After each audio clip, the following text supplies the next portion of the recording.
Update. We're joined by SABC News Correspondent Sherwin Byce-Pease. Sherwin, thank you for being with us. We were just saying this is a bit of a ride right now. Can you confirm that both candidates are still in this race?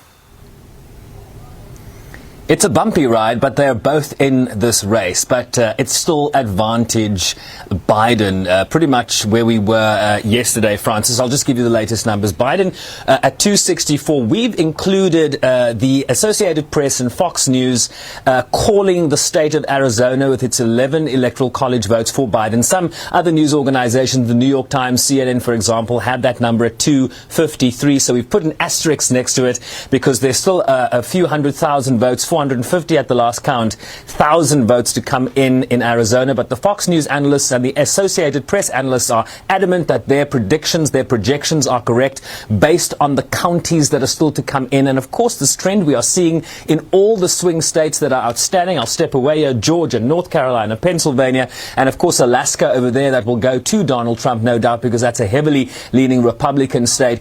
The concern is that the mail-in ballots are heavily favoring Democratic presidential nominee Joe Biden. We're seeing that in instances in Georgia where the president had over 200,000 vote lead. That has now slimmed down to over 100,000. In Pennsylvania yesterday he had over a 610,000 lead. That is now at about 200,000. So as those mail-in ballots that historically in this country take longer to process just based on the electoral laws in different states, for example, in Pennsylvania, Francis, as we've been discussing, they were only allowed to touch those ballots on election day, whereas a state like Florida, for example, was allowed to tabulate before election day. That sped up their ability to produce their results.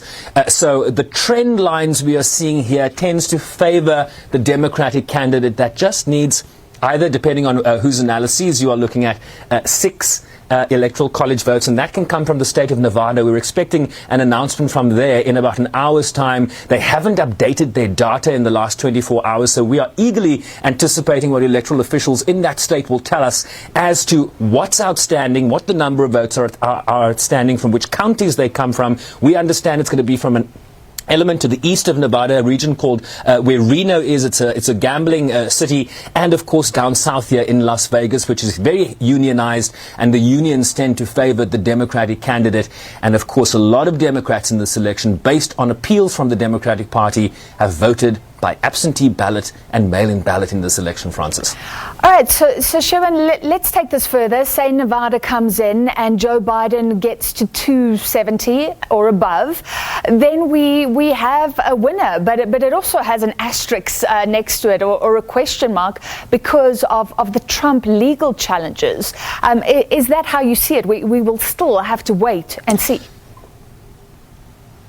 No, you see, the difference here is that we don't have an independent electoral commission that's going to pronounce. All the numbers you're seeing on the board behind me are projections by news agencies based on their own data analysis. And that's kind of how we call elections in this country. Elections... as I've been explaining, there are 50 different rules in 50 different states. So elections are certified at different rates and different times depending on which state you're in. So we don't normally wait for elections to be certified by those various states. That can be a long process that can continue for some time.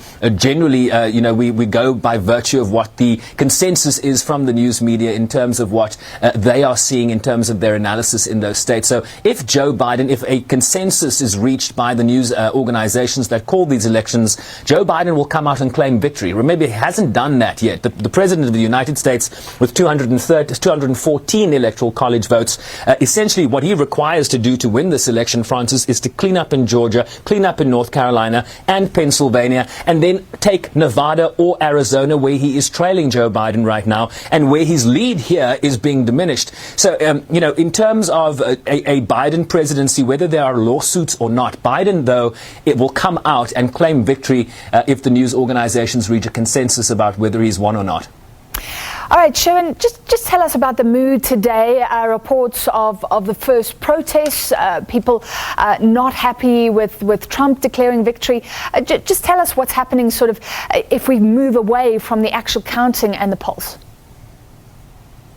There's not been broad-based protests. There have been pocket of protests. I saw some overnight here in New York City. There have been people gathering out of voting tabulation centers in Arizona. Of course, the swing states now a very, very big focus here. And of course, with the Associated Press and Fox News, the conservative-leaning news organization in this country, calling that state that has not voted for a Democrat since 1996 for Biden. That has irritated the Trump campaign. They've had their surrogates on the networks here calling for those two, the Associated Press and Fox News, to retract that projection, and they have refused. They've sent their data analysts onto Fox News to defend that decision. They say based on the counties that are yet to come in Arizona, that's going to favor Biden, also based on the skewed nature of how these absentee and mail-in ballots have favored the Democrats here. So you are seeing pockets of protest. There's a great deal of anxiety outside some of these polling stations. But as we saw Biden come out yesterday, based on this fear and anxiety that one is sensing in the United States, to say, you know, every vote needs to be counted here. This is America's democracy. And also talking about the fact that he's not just going to be a president for Democratic-leaning states. He is going to be the president of the United States. Very presidential from the former vice president.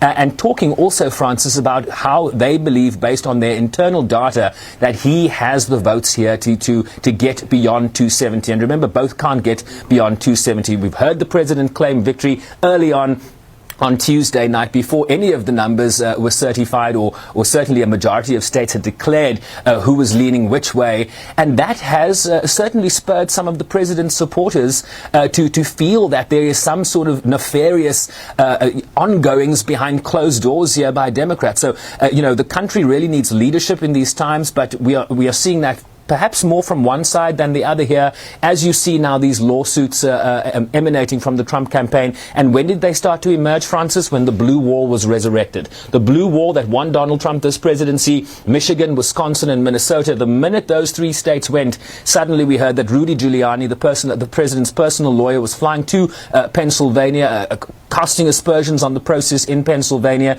The president's son, Eric Trump, accompanying them, talking about fraud and how ballots are being counted. But let me tell you, these voting stations have all the eyes of the world on them. There are media cameras in those stations, often doing live broadcasts from inside these polling places. And the representation from both the Republican Party observers, or poll watchers as they're known, are both there from the Democratic Party and the Republican Party. So it's going to be very interesting to see how these court cases go. As you mentioned, one in Michigan, some in Wisconsin, some in Pennsylvania. Perhaps we'll see some more. Georgia as well, apparently. They're raising questions about ballots being received after 8 p.m. on election night, which is the deadline for all ballots to be received in the state of Georgia.